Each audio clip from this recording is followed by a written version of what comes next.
Good morning. Welcome to Get Fit Friday. I'm Beth Jeffers, joined here with Whitney Brown. Good morning. And we are at the Fitness Factor again.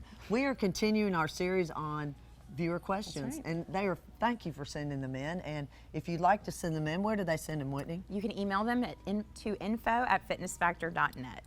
So, Shall drum we roll, begin? our question number one, and you can All answer right, it. I'm going to read it and answer it. If I do not have the means to get my body fat checked, what is another way to gauge my progress without relying on the scale? That is such a great question because we do get hung up on the number on the scale, which doesn't tell us the whole story. That's true. There are lots of ways to check your body fat, so that's something that you might want to check with your gym to see if they have the option. But if you don't have that option, the way that your clothes fit is a Definitely. great one. The way that you feel, because you know more than anyone how you're feeling in terms of how you look in the mirror and how you feel. Those are really things that I tell people to check on, like just within themselves, and that's going to give you a good idea of the progress that you're making without worrying necessarily about the numbers on the scale, because they might not be going down, but your clothes fit better. Right, and that can make you crazy. That's We don't want that. Yes, it can. Okay.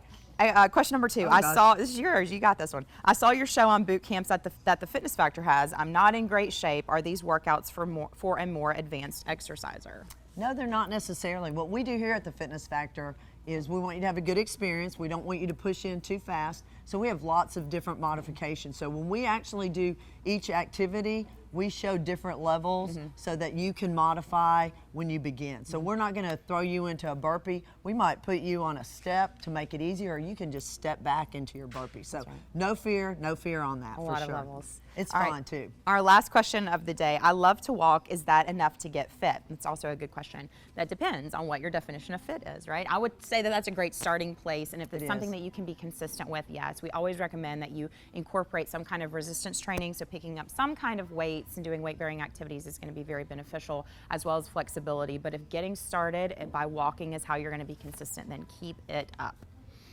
Okay, well that's it for viewer questions. Please send us one in. We would love to give you an answer. And we want you to have a great week this week. We'll see you next week. For more Get Fit Fridays with the Fitness Factor, go to WCBI.com.